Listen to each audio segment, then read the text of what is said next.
Hey guys, welcome back to East Making Evidence. I'm your host, Riley. And I'm your co-host, Yuri.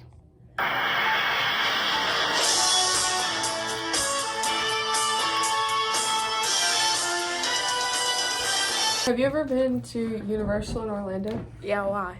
Well, little 3-year-old Caylee Marie Anthony thought that she was going to go to Orlando for a month. And when her mom returned back from the trip and she didn't, her grandparents quickly found out that she had been missing for 31 days unreported. August 9, 2005, Casey Anthony gave birth to her first and only baby, Caylee Marie Anthony. Casey and Caylee lived with Casey's parents and Kaylee's grandparents, George and Cindy Anthony, in a home in Orlando, Florida. On June 16th, 2008, Casey tells her parents, George and Cindy, that she's going on a work trip for a month and that she was going to be bringing her daughter Caylee with her so that Caylee can go and hang out at the Universal, like the park. On July 15th, 2008, George Anthony gets a letter in the mail saying that his car had been impounded and he needed to come to the local pound to pay the fee and get his car back. Which was crazy because Casey was supposed to be using that car for her and Caylee to get around. Yes, and when they found the car, Kaylee's car seat was still in the back. Casey's purse was in the front seat. It looked like it had just been abandoned on the side of the road, so they thought it was really weird. Well, when George got up there to the pound, the clerk person told him that they had smelled something really bad coming from the car and that it was really concerning and that George needed to go check it out. Well, when George got there, he knew that scent because he was a homicide investigator. So he knew it smelled like human decay because he was already true it, not new to it. So true to this, not new to this. Amen. So George and Cindy are really confused. They're really concerned. They're trying to figure out why they haven't been able to talk to their daughter or their granddaughter the whole 31 days that they had been gone for this work trip. So they track Casey down at her boyfriend's house, go and pick her up. When they got there, she was on her couch, really high with her boyfriend. And so they brought Casey home. They started talking to her. They're like interrogating her pretty much. And they're like, where's Caylee? Like, why haven't we been able to talk to her? And she tells her parents that Caylee had been missing for 31 days and she didn't tell anybody. Yeah, and prior to that, Kaylee's grandparents had been trying to get in touch with them and talk to their granddaughter because, you know, they love their granddaughter or whatever. But Casey always made up excuses as to why they couldn't talk to her. Like, she was outside playing or she was with her babysitter and stuff like that. Yeah. So Cindy Anthony calls the police and reports her granddaughter, Caylee Marie Anthony, missing for the first time ever in the first 31 days that she had been gone. On July 16th, 2008, Casey Anthony was arrested and brought in for questioning because she did not report her daughter missing for 31 days. When they brought her in and they asked her all these questions, she said that the morning that they left to go on her work trip, she dropped Caylee off at their nanny's house, Zenaida Fernandez Gonzalez, and they called her Zanny, and she said that she dropped Caylee off at Zanny's house and everything was fine, and then when she came back that night to pick Caylee up, Zanny and Caylee were gone and nobody was answering the door at their house and the phone was disconnected.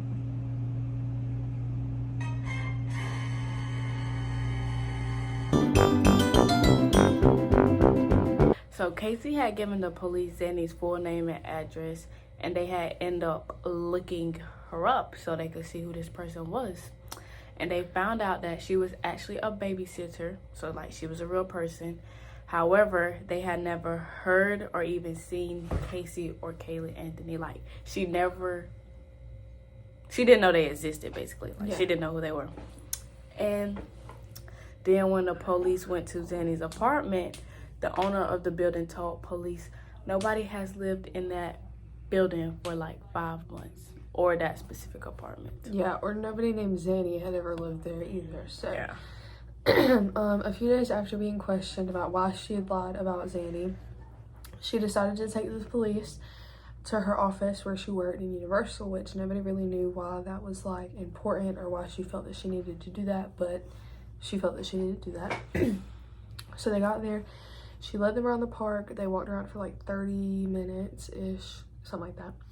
And then they finally got to Casey's office in the very back of the building, in the very back of the park. So when they get there, Casey turns around and looks at the police and starts laughing and was like, I haven't worked here in 2 years. Like, I don't work here. So, and that also made them realize that she lied about the events of what happened the day that Caylee went missing. So on that day, July 22nd, 2008, Casey Anthony was declared a person of interest. On August 20th, 2008, Casey's bond was posted, and then on August 30th, 2008, Casey's bond was revoked. On October 14th, 2008, Casey went to trial for the first time and was charged with first-degree murder, even though it was not yet proven that Caylee was dead or alive. Casey had started. They tested the air in the trunk because, as stated before, it smelled like human decomposition. So on October 24, 2008, the results came back from the trunk. And the results said that there were concerningly high traces of chloroform in the trunk of the car. And the smell was provided to be that of human decomposition. Now, on December 11th, 2008, skeletal remains of a child were found in the woods about 10 miles from the Anthony's house in Orlando. The thing about this, though, was that a worker named Roy Kronk had been reporting to the local police that there was a really suspicious-looking bag near the woods where he worked since August. So he had started reporting this in August. His first report was in August. Nothing ever happened, or nobody looked at it until December. Finally, he had gotten fed up and opened the bag himself and found human skeletal remains wrapped in a Winnie the Pooh blanket with duct tape over the skull. Now the rest of the case is going to go by pretty fast. So here's like some of the major things that aren't really that important, you know. So on December 20th, 2008, the bones found in the woods by Kronk were confirmed to be those of 2-year-old Caylee Marie Anthony. And on January 23rd, 2009, George Anthony attempts suicide by mixing pills and alcohol. Now, on May 24, 2011, Casey's new legal team dropped a huge bomb in the middle of her second trial. Casey's lawyer says that George molested Casey when she was young. And then when Casey had Caylee, he started doing the same thing to her. Anyways, freaked out when he realized what he did, he killed Caylee and then threatened Casey to not tell anyone and lied to the police about everything. Okay, so first we're going to talk about the theories that other people have. Okay, so Miss Butler, her kind friend, you know, has this theory that back in the 70s, okay, there was this serial killer. His name is the babysitter killer. I don't think they ever found out who he was, or who it was, but there was a serial killer. And he used to take kids and kill them, wrap them up in a bag, and then put a bunch of duct tape. And then a trash bag on top and lay them perfectly against the road. And when the police would find them, it looked like the kids, they were well fed, clean, like the fingernails and everything was clean to the bone. It was really just weird, okay? So that happened in the 70s. And then in like 1981, I think it was 1981, there was a 14-year-old girl that went missing. And here's the theory, okay?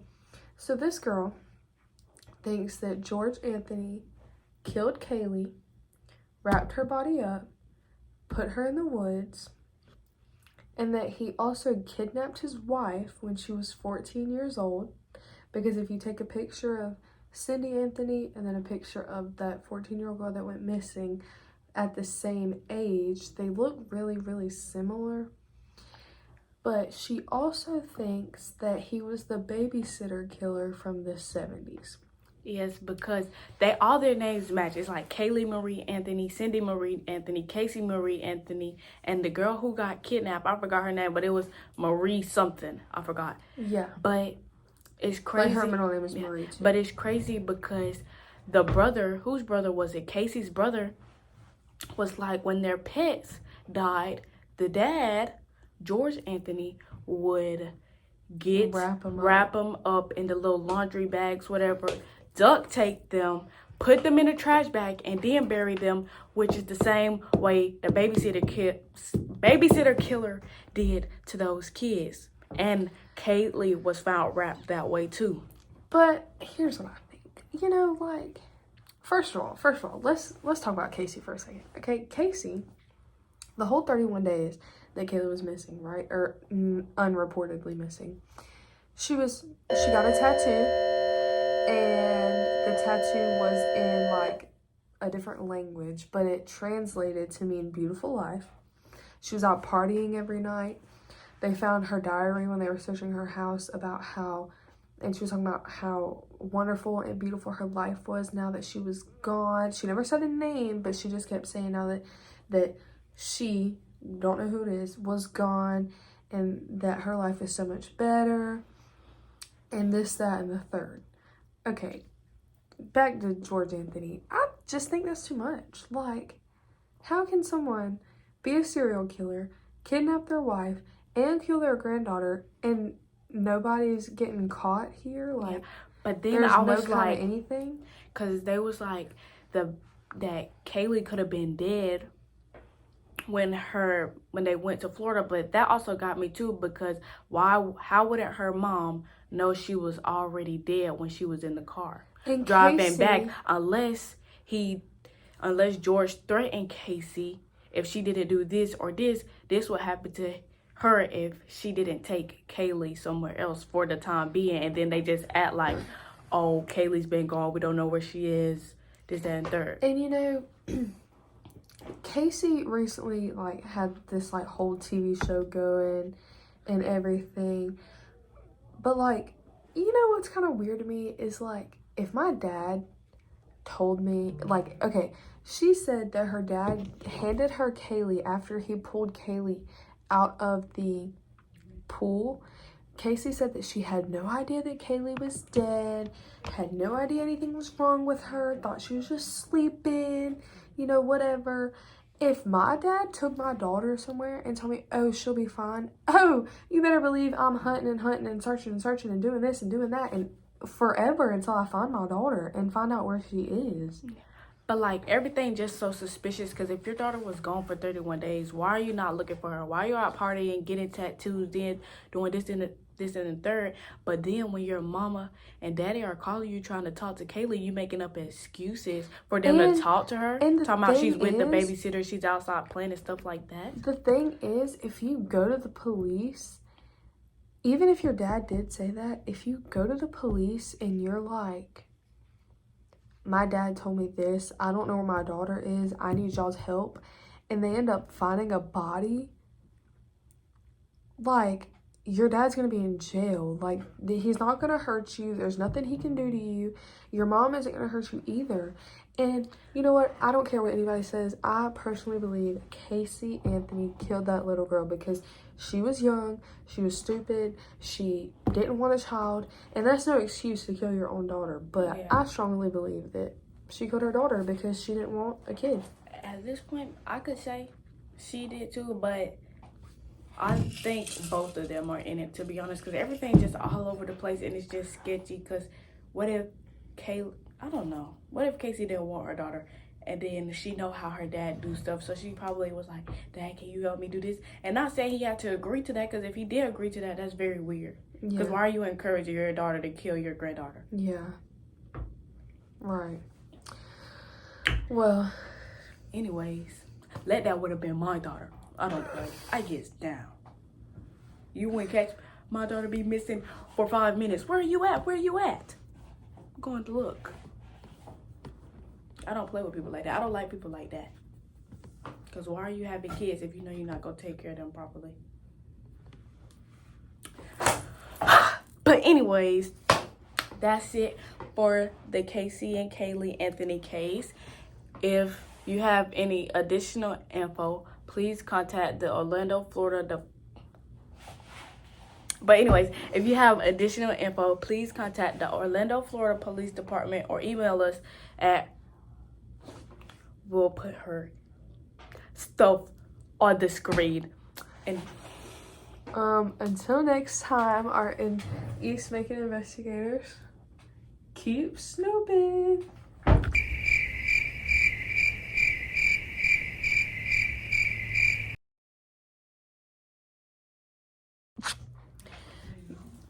Bruh. What's up, guys? What's up, guys? Welcome back to East Macon Evan. You started. Hey guys, welcome back to East Macon Evidence. I'm your host, Raleigh. And I'm your co-host, Yuri. Hey guys, welcome back to East Macon Evidence. Hey guys, welcome back to East Macon Evidence. I'm your host, Raleigh. And I'm your co-host, Uriah. Bruh. Hey guys, welcome back to East Macon Evidence. I'm your host, Raleigh. Okay. Have you ever been to Orlando? Yeah. Bruh. She doesn't know how to do nothing right. I'm sick of this. What's so funny? Have you ever been to Universal in Orlando? Yeah. Messing me up. Have you ever been to Universal in Orlando? Yeah, why? Well, that's where...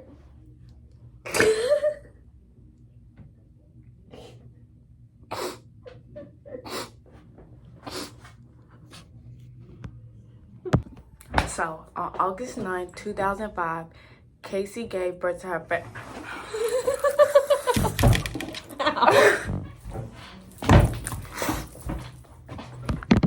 On August 9, 2005, Casey gave birth to her On August 9, 2005, Casey Anthony gave birth to her first and only child, baby girl, Caylee Marie Anthony. I just dislike you so much. Like, you just get on my nerves. Oh, like, ew.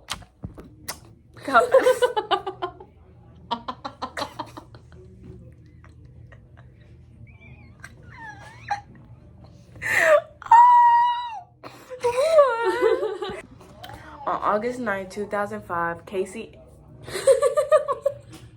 Isn't that her name? Casey? I was finna say something else, like her whole name just didn't sound right finna come out of my mouth. I swear. Like, it wasn't working. Casey's parents and...